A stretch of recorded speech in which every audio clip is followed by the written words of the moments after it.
بسم الله الرحمن الرحيم. Comment débuta maintenant l'épreuve de l'imam Ahmed? Comment débuta l'épreuve de l'imam Ahmed? Il faut savoir en fait, au niveau donc, il y a eu les califes, après les califes, il y a eu les califes bien guidés, c'est-à-dire les quatre compagnons, et ensuite après les compagnons, il y a eu les autres califes qui sont venus. Donc,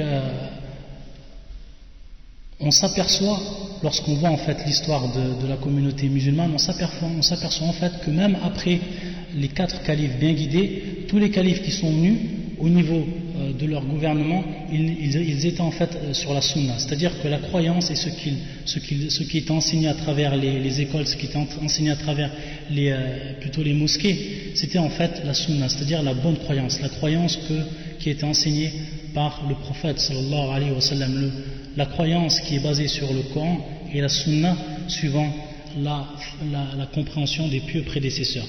Et en fait, donc il y a eu Dawlat al-Mahdi, al-Rashid, al-Amin, donc tous ces califes-là vont rester en fait, depuis le début, ils vont rester en fait sur la sunna.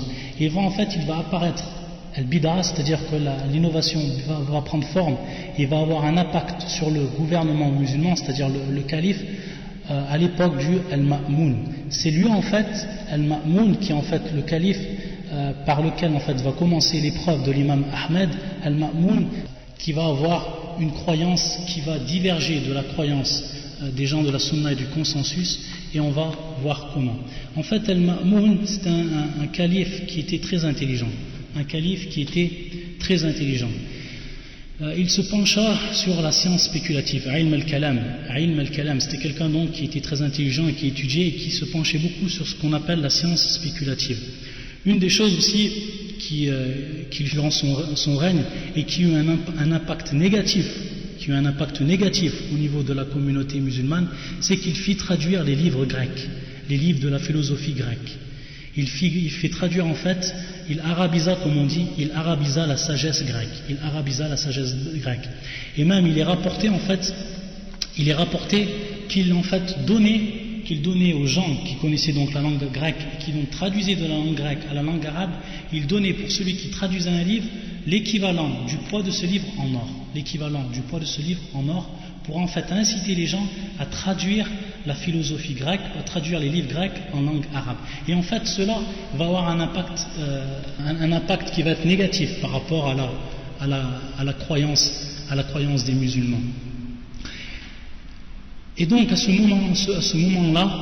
moment-là, il faut savoir en fait que Al-Jahmiya ou Al-Mu'tazila, et plus particulièrement Al-Mu'tazila, commencèrent à avoir du poids dans la société et commencèrent à propager en fait leur innovation en relation avec la croyance avec force, Et donc en fait ils eurent un impact par rapport au calife, c'est-à-dire qu'ils vont faire da'wa au calife, ils vont en fait l'inviter, ils vont lui montrer, ils vont lui démontrer en fait que leur croyance est en fait une bonne croyance, c'est une croyance qui est saine, et en fait Al-Ma'moun ils vont donc avoir une emprise sur Al-Ma'moun, le calife Al-Ma'moun, et donc il va prendre en fait leur croyance. Et parmi cette croyance-là, la parole de la création du Coran, la parole de la création du Coran, Al-Qawl bi khalq al-Qur'an, c'est-à-dire c'est le fait de dire que le Coran en fait a été créé, et ça c'est une des croyances des Al-Mu'tazila et une des croyances aussi des Jahmiya, comme on l'a vu dans les cours de Tawhid.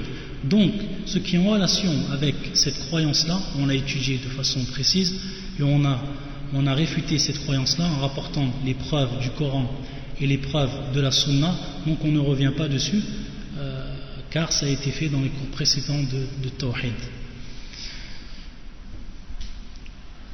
Donc en fait les Al-Mu'tazila se sont rapprochés donc de Al-Ma'moun, parce que comme je vous l'ai dit, il aimait en fait la science spéculative, il aimait ilm al-kalam. Al-Mu'tazila kadhalik, eux ils penchaient aussi sur ilm al-kalam, et donc ils vont donc avoir un impact sur Al-Ma'moun, c'est-à-dire qu'ils vont l'influencer, et le Ma'moun va en fait, ils vont leur embellir leur croyance. Et le ma'moun va y croire. Va croire en fait à cette croyance-là. Et en fait, il va être séduit et il va suivre en fait cette secte dans leur égarement. Et ce qui est le pire, c'est qu'il va commencer à imposer cette croyance et il va insister.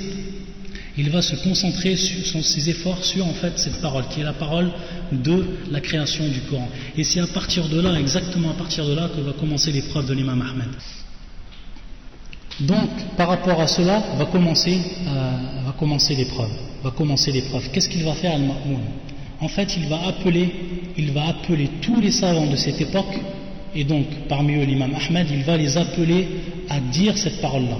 C'est-à-dire à dire que la vérité par rapport au Coran, c'est-à-dire par rapport au livre d'Allah, que c'est qu'il est créé. Et donc, à partir de là, les gens vont être en fait éprouvés par rapport à ça. Donc il commence à interroger tous les savants en ce qui concerne cette parole. Celui qui ne répondait pas alors, il était jeté en prison et ses vivres coupés. C'est-à-dire en fait que chaque savant qui ne répondait pas à l'appel et à la croyance de Al-Ma'moun, alors il était mis en prison, c'est-à-dire où ses vivres en fait étaient coupés. Donc il va avoir une grande épreuve qui va en fait se répandre chez les savants de cette époque, les savants des gens de la Sunna et du consensus. Et donc en fait, par rapport à cette épreuve, pratiquement tous les savants vont répondre. Tous les savants vont répondre en fait. C'est-à-dire qu'ils vont dire cette parole-là. Ils vont dire que le Coran est créé. Bien sûr, lorsque l'on dit qu'ils vont répondre, c'est qu'ils vont répondre de manière contrainte. C'est-à-dire qu'ils vont répondre de manière contrainte, c'est-à-dire qu'ils n'auront pas le choix. La plupart d'entre eux vont utiliser ce qu'on appelle taqiyya.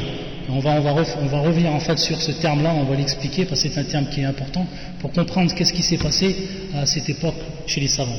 Donc certains, à titre d'exemple, ils disaient na'am, ils feintaient en fait, c'est-à-dire ils dissimulaient leur vraie croyance, c'est-à-dire la croyance qui était muwafiq, c'est-à-dire qui était en conformité avec le Coran et la Sunna, c'est-à-dire leur croyance de dire que le Coran est incréé.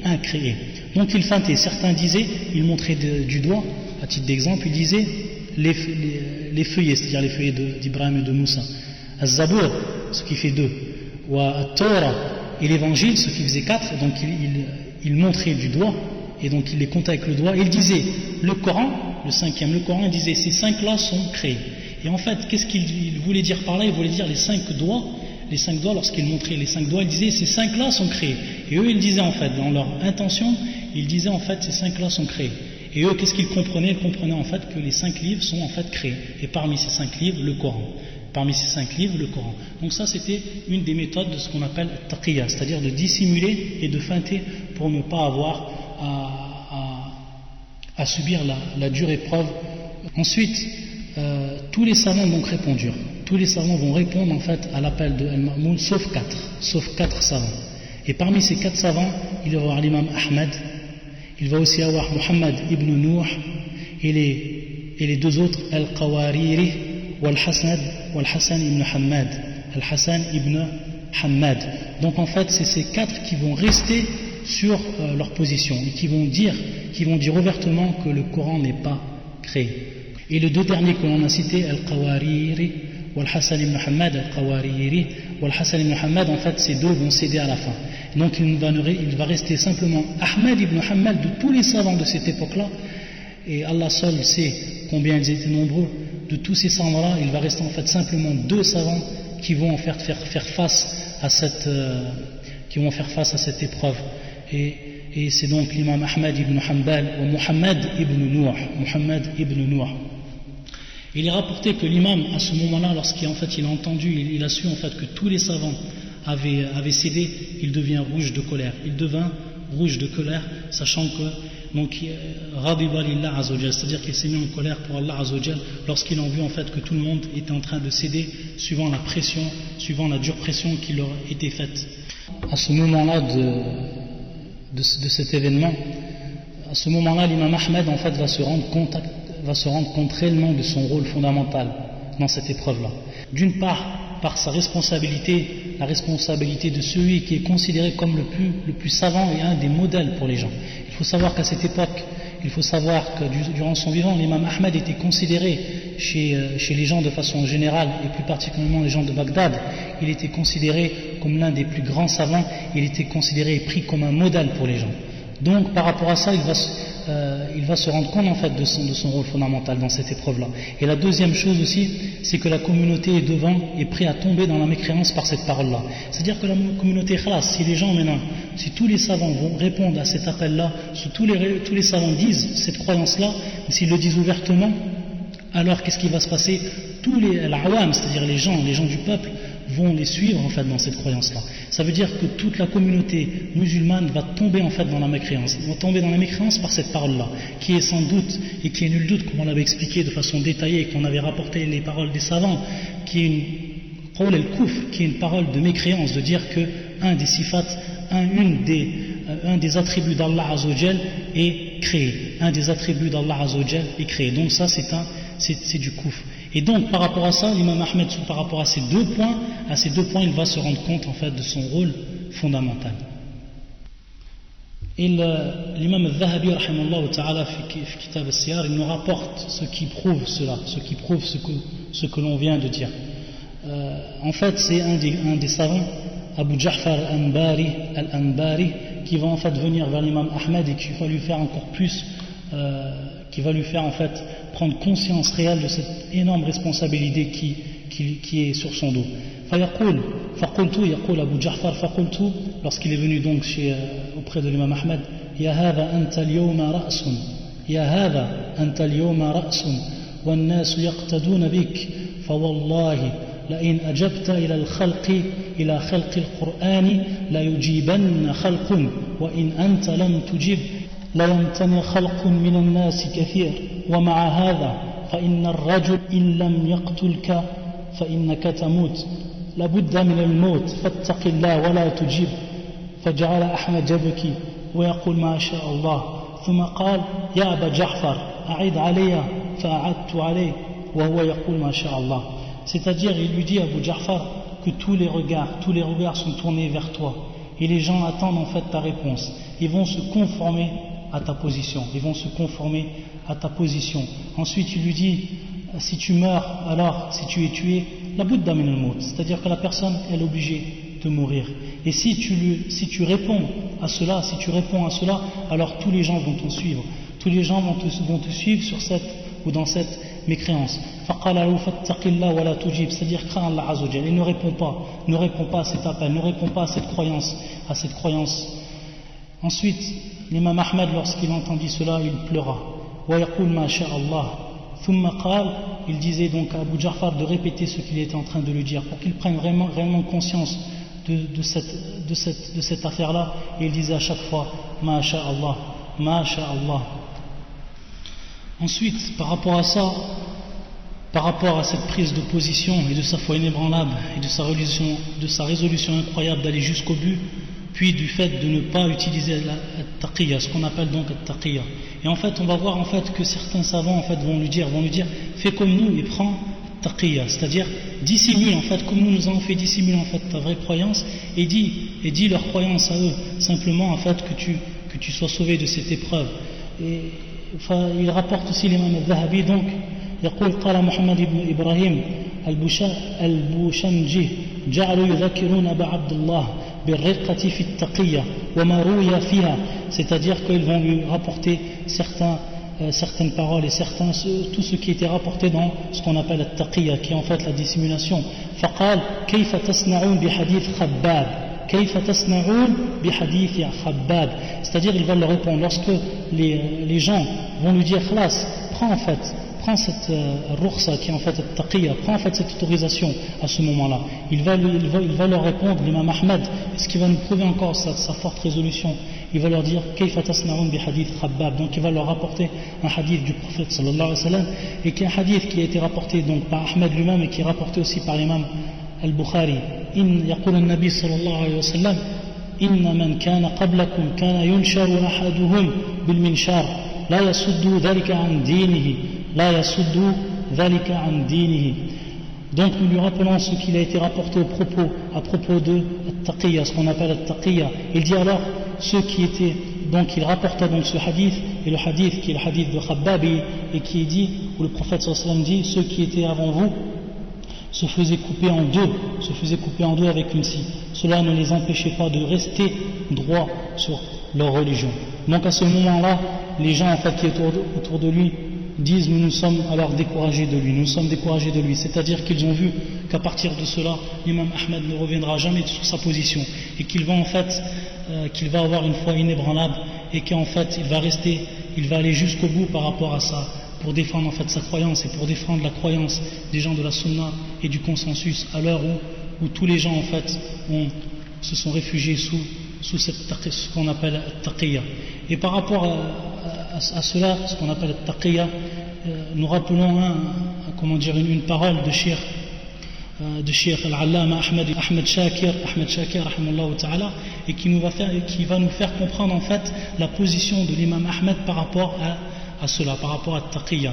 فيقول أحمد شاكر رحمه الله: والتقية إنما تجوز للمستضعفين الذين يخشون أن لا يثبتوا على الحق والذين ليسوا بموضع القدوة للناس، فهؤلاء يجوز لهم أن يأخذوا بالرخصة.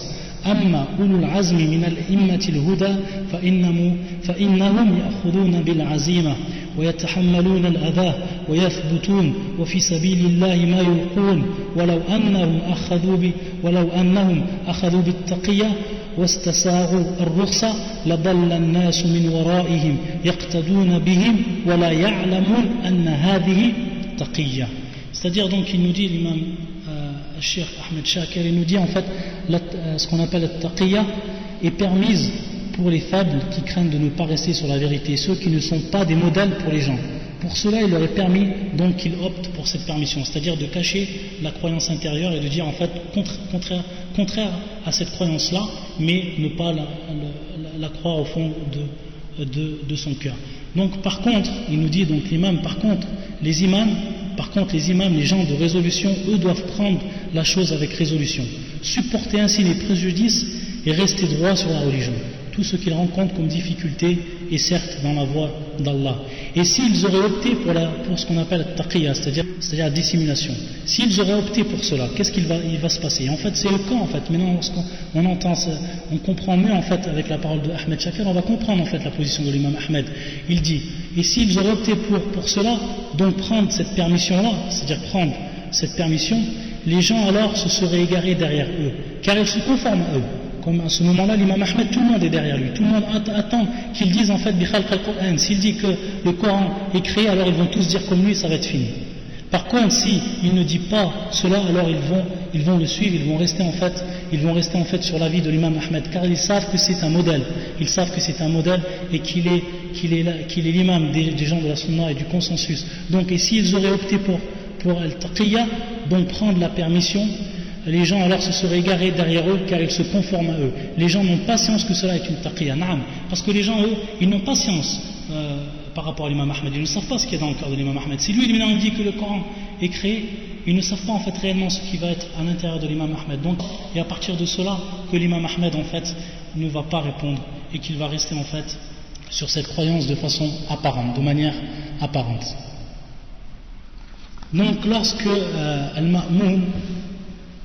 Ma'moun va savoir en fait, il va apprendre que l'imam Ahmed et Mohammed ibn Nour, donc à ce moment-là il y a encore Mohammed ibn Nour qui est resté avec l'imam Ahmed. Et Mohammed ibn Nour en fait, on va voir qu'il va rester jusqu'à la fin lui aussi. Il va rester avec lui, avec l'imam Ahmed jusqu'à la fin, jusqu'à ce qu'il meure. Il ne va jamais dire cette parole-là. Et en fait, il faut savoir qu'Al-Ma'moun, donc c'était à l'époque d'Al-Futuhat, c'est-à-dire que c'était à l'époque où les musulmans ouvraient les pays. Et donc Al-Ma'moun, qui était aussi un mujahid, c'est-à-dire qui était un combattant, était parti pour combattre en fait les Romains. Il était parti en fait pour combattre les Romains sur les frontières des limites des pays musulmans ou de la contrée musulmane. Donc il était parti pour combattre les Romains et il écrivit donc à son représentant à Bagdad l'ordre d'appeler les gens à se conformer à la parole qui prône donc l'attestation de la création du Coran. Et ceci avant la mort du calife de quelques mois. Donc lorsque la lettre lui parvint, un groupe des imams du hadith fut convoqué, et donc il faut savoir donc que la plupart des gens, tous les gens même répondirent. Ensuite, le refus de l'imam Ahmed ibn Hanbal et de Mohammed, le refus de l'imam Ahmed ibn Hanbal et de Mohammed ibn Nour continua. Alors il fut ramené, enchaîné par des anneaux sur un seul chameau afin qu'il se présente devant le calife. C'est-à-dire qu'à ce moment-là, le calife Al-Ma'moun, il va ordonner qu'on les fasse venir là où ils se trouvent, c'est-à-dire aux frontières des pays des Romains, aux frontières là où ils sont en train en fait de combattre. Donc il va les appeler. Donc ils vont être enchaînés, lui et Ahmed ibn Hanbal et Mohammed ibn Nour, ils vont être enchaînés sur un chameau, sur un seul chameau, les deux sur un seul chameau, et ils vont en fait traverser les contrées pour qu'ils arrivent enfin jusqu'à l'imam ou jusqu'au calife. Et en fait, durant ce voyage, l'imam Ahmed avait très peur de rencontrer le calife. Et en fait, il demandait à Allah Azzawajal de ne pas rencontrer l'imam, qu'il fasse Allah Azzawajal qu'il ne rencontre pas l'imam. Et en fait, Allah Azzawajal subhanahu wa ta'ala, il va exaucer en fait ses invocations. Il va exaucer ses invocations. Pourquoi? Parce qu'à peine ils furent à peine arrivés aux frontières que leur vint la bonne annonce de la mort du calife. C'est-à-dire avant qu'ils arrivent aux frontières où se trouvait Al-Ma'moun, il leur ait fait la bonne annonce. Pour eux c'est une bonne annonce bien sûr dans leur cas. Il leur ait fait la bonne annonce que le calife est mort. Donc ils n'auront pas affronté le calife, ils n'auront pas affronté le calife. Et à ce moment-là, il va être Al-Mu'tasim, donc celui qui vient après le calife Al-Ma'moun, c'est Al-Mu'tasim, qui est donc son fils, et qui va être alors investi du califat, qui va donc investi du califat Al-Mu'tasim.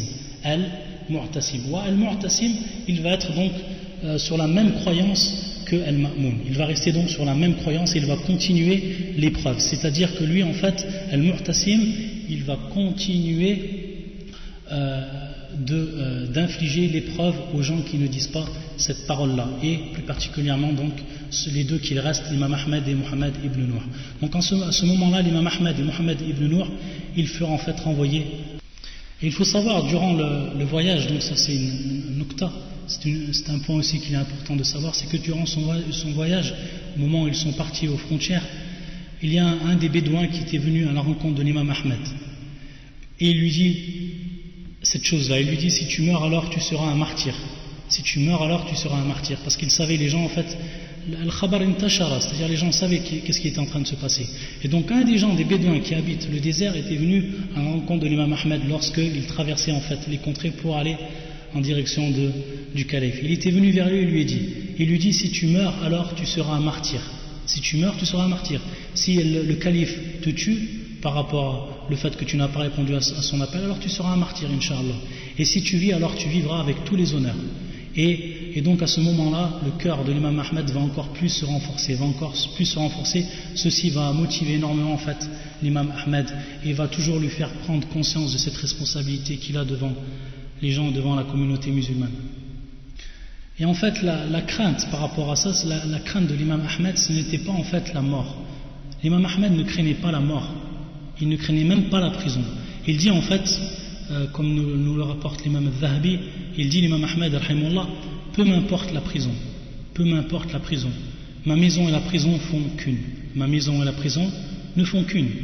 Et il dit, et non l'exécution, c'est-à-dire la mort, et non l'exécution, c'est-à-dire la peine de mort par le sabre, la peine de mort par le sabre. Mais ce que je crains, c'est l'épreuve du fouet. Donc en fait, ce qu'il craignait le plus, l'imam Ahmed, ce n'était ni la mort et ni la prison. Ce qu'il craignait le plus, c'était le fouet, c'est-à-dire qu'il soit fouetté. Et ça, c'est une des pires épreuves. Pourquoi? Parce que la prison, la personne reste en prison. Et l'exécution, la personne va mourir directement. Donc elle n'aura pas à subir une épreuve qui va durer longtemps et où il va falloir résister. Il va falloir résister une longue période. Donc c'est pour ça que l'imam Ahmed, en fait, ce qu'il craignait le plus, comme il nous l'informe, c'était l'épreuve du fouet, et c'est ce qui va en fait lui arriver. Rahimallahu ta'ala. Donc Ahmed et Mohammed ibn Nour furent ramenés dans le même état, c'est-à-dire toujours enchaînés et sur un même chameau. Ils furent ramenés à Bagdad. Et durant le chemin de retour, en fait, Mohammed va décéder. Mohammed ibn Nour, rahimallahu ta'ala, va décéder durant en fait le retour. Ahmed en fait va prier sur lui. Ahmed va prier sur lui. Et l'imam Ahmed nous rapporte une des paroles qu'il a dit par rapport à Muhammad ibn Nuh. فيقول أبو عبد الله قال أبو عبد الله c'est-à-dire الإمام أحمد ما رأيت أحدا على عداثة سنه وقدر علمي أقوم بأمر الله من محمد بن نوح إني لأرجو أن يكون قد ختم له بخير قال لي ذات يوم يا أبا عبد الله الله الله إنك لست مثلي أنت رجلا يقتدى بك قد مد الخلق أعناقهم إليك لما يكون منك فاتق الله واثبت بأمر الله.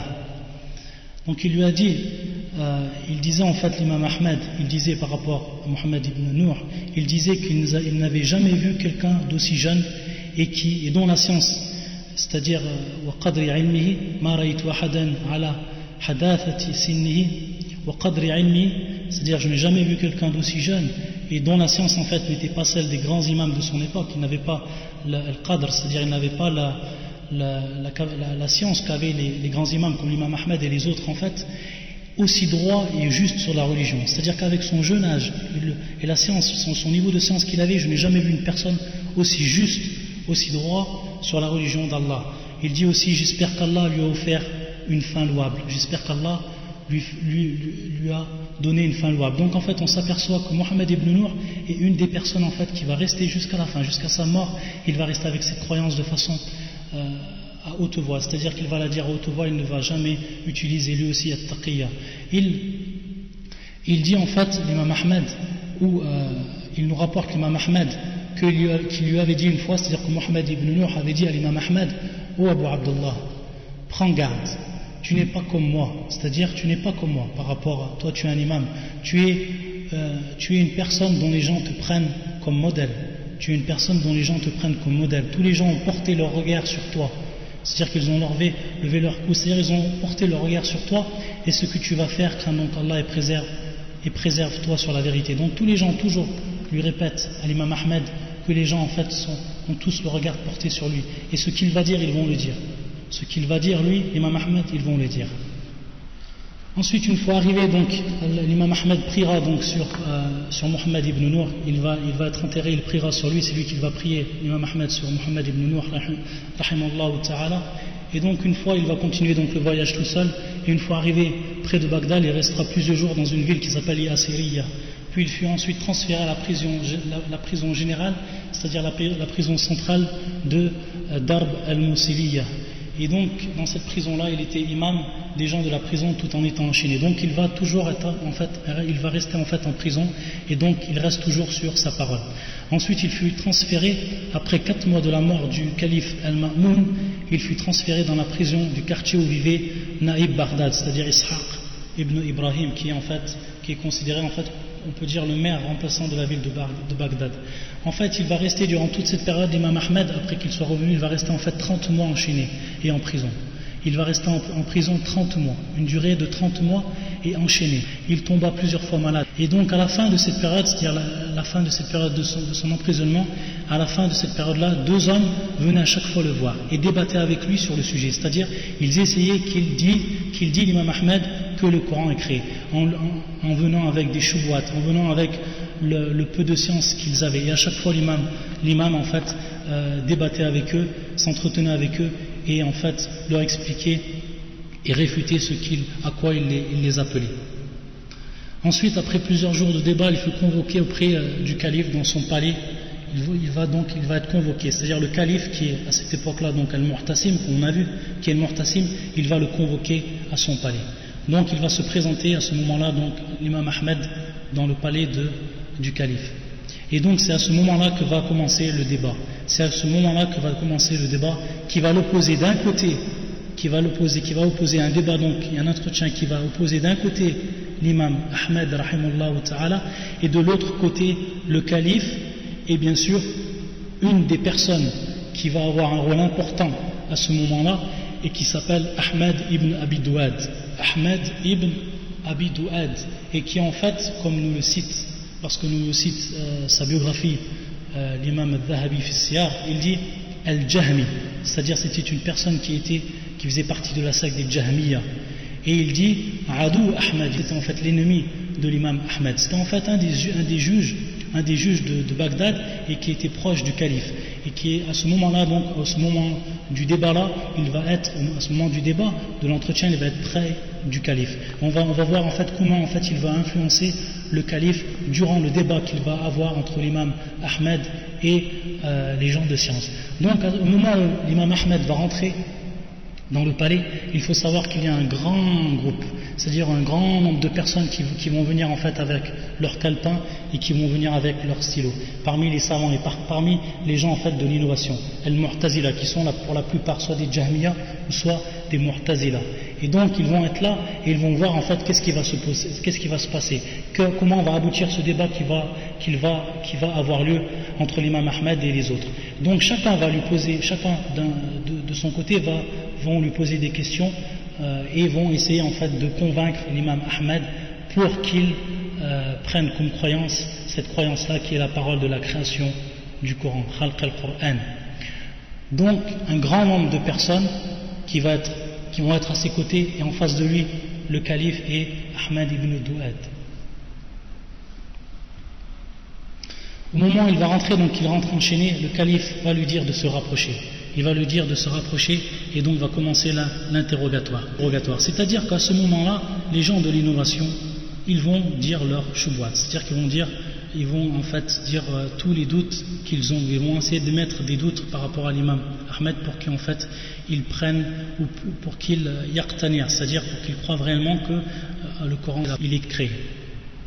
Et donc on ne va pas rentrer dans toutes les c'est-à-dire dans le débat qu'il s'est passé.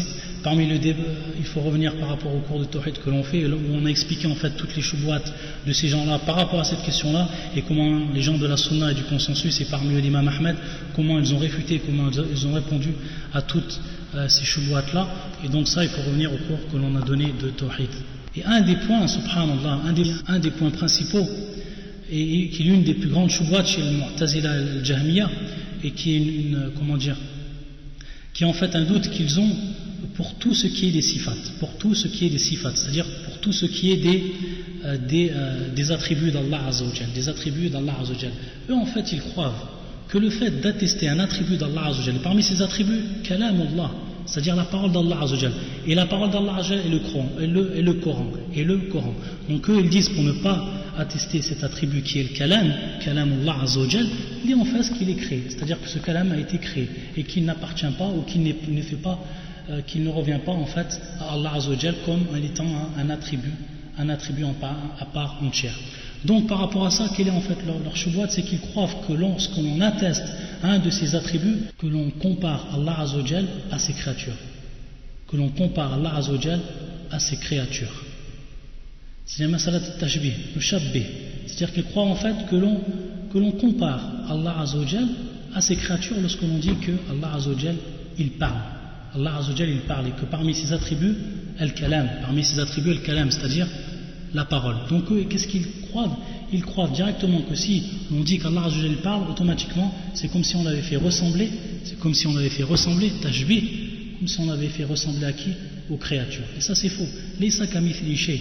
Et ça en fait on a expliqué de façon détaillée aussi dans les cours de Tawhid, toutes les règles qui en fait découlent de la croyance des gens de la Sunna et du consensus par rapport aux attributs d'Allah Azza wa Jal. Et ce qui nous prouve cela, c'est une des paroles que va dire l'imam Ahmed durant ce débat.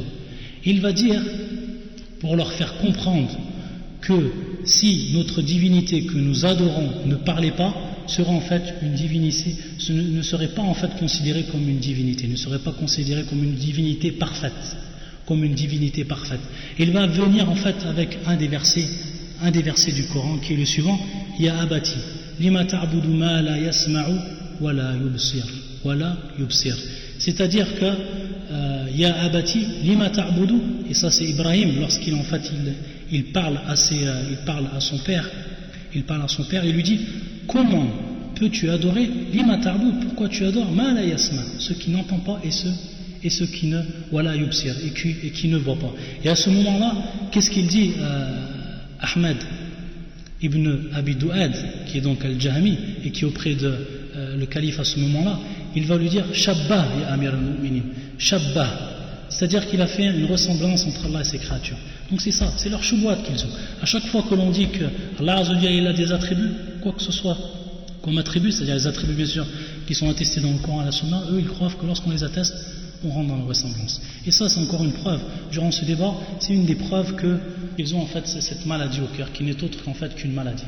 Ce débat en fait qui était en train de se dérouler, en fait il se déroulait durant le mois de Ramadan.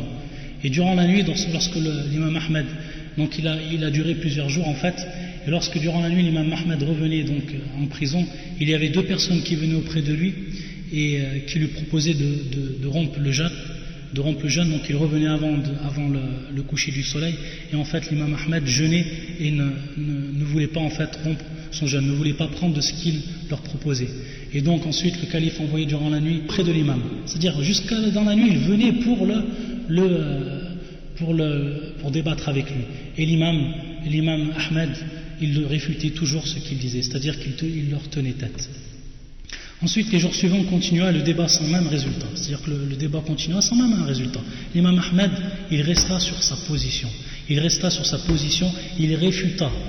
tous ces gens-là, c'est-à-dire tous les gens de l'innovation, avec tout ce qu'ils sont venus, tout ce qu'ils avaient dans leur panier, entre parenthèses, l'imam Ahmed, il va les renvoyer, il va réfuter tout ce qu'ils disent comme choses ou comme paroles qui sont contraires à la croyance des gens de la sunna, du consensus.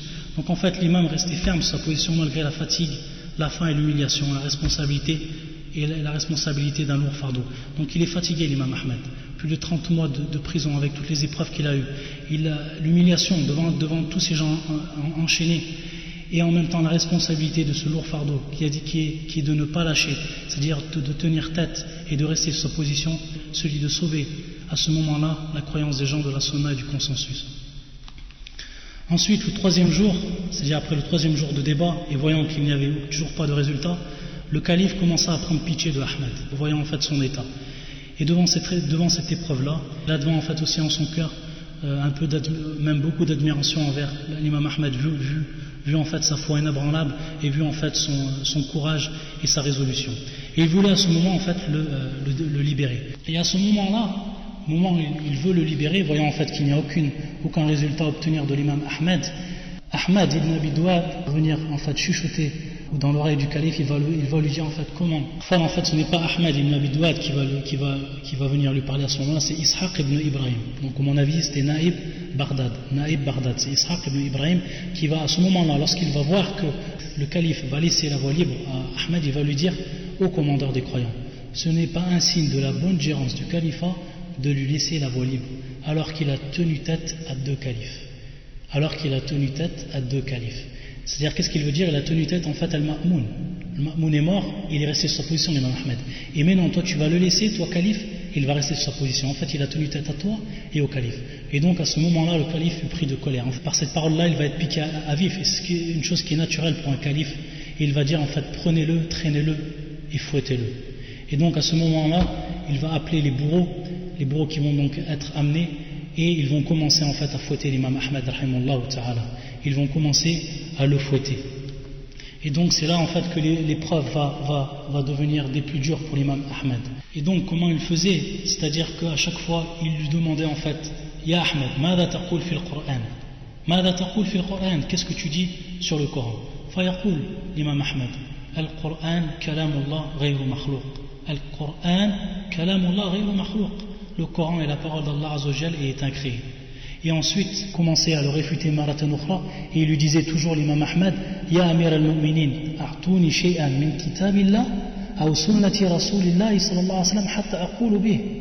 Ya Amir al-Mu'minin, a'touni shay'an min kitabillah, aw sunnati rasulillahi sallallahu alayhi wa sallam, hatta aqulu bih. C'est-à-dire, il lui disait au calife, il lui disait: donnez-moi quelque chose du livre d'Allah ou de la sunna du prophète sallallahu alayhi wa sallam qui prouve en fait que la parole d'Allah ou que le Coran est créé, et je le dirai. Donnez-moi simplement un verset du Coran qui prouve cela, ou un hadith du prophète sallallahu alayhi wa sallam. Donc c'était à chaque fois la réponse de l'imam Ahmed. Et à ce moment-là, lorsqu'il lui disait ça, il commandait en fait au bourreau de fouetter l'imam Ahmed, Donc un commençait à s'avancer, il le fouettait de 2 coups. Deux coups très très forts. très très forts, jusqu'à que en fait le sang dégoulinait des reins de l'imam Ahmed.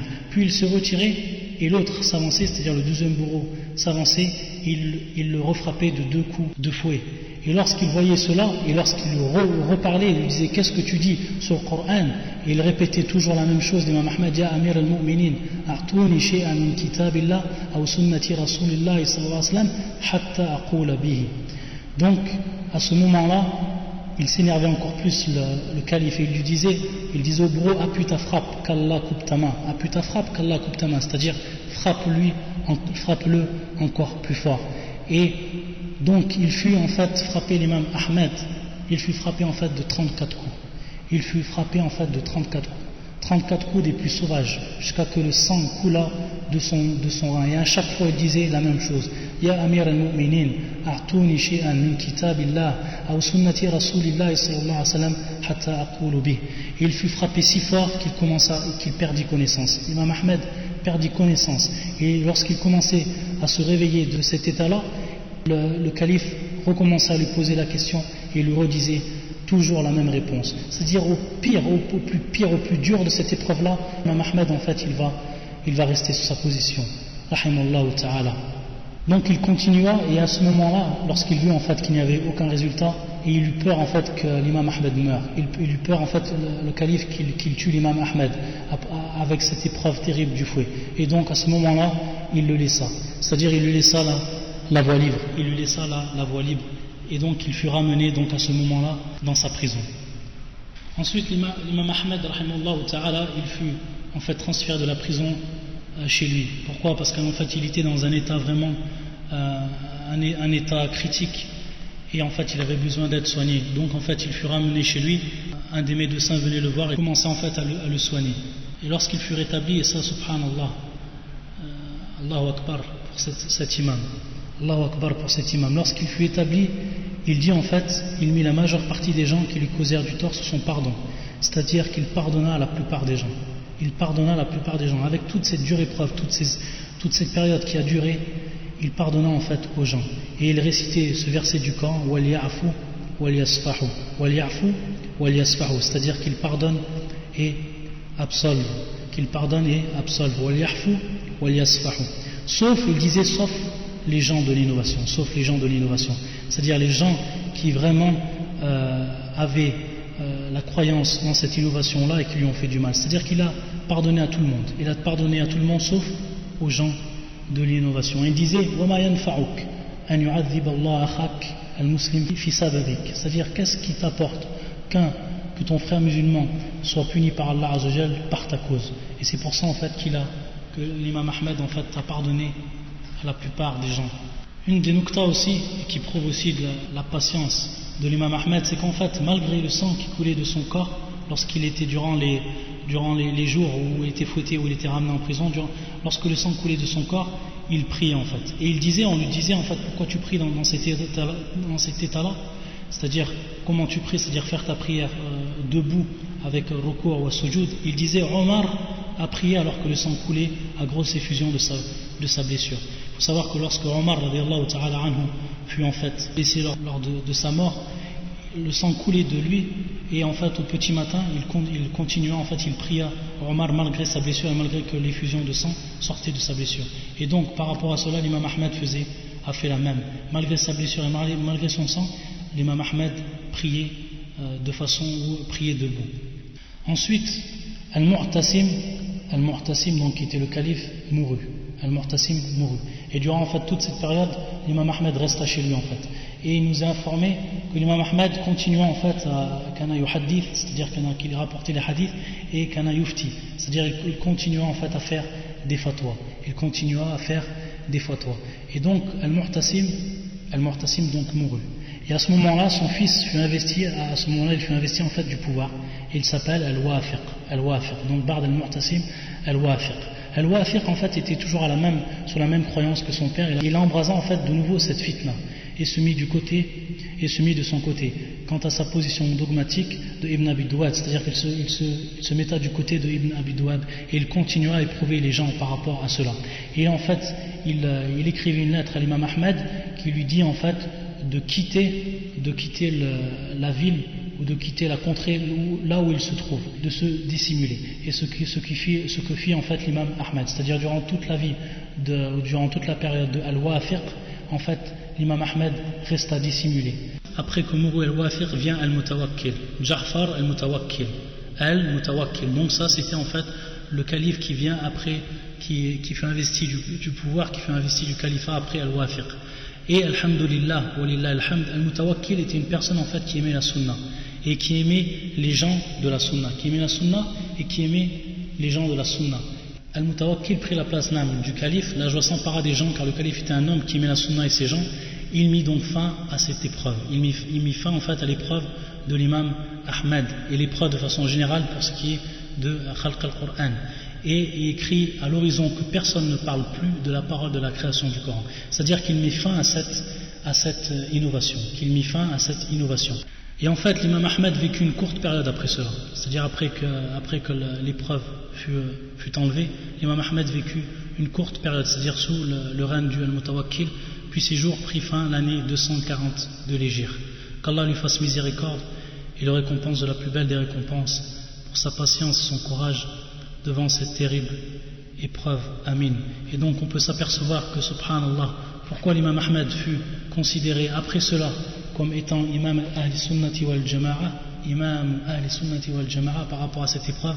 Pourquoi? Parce qu'en fait par rapport à sa position, par rapport à sa croyance, par rapport à son courage, il a en fait sauvé la croyance des gens de la sunna et du consensus.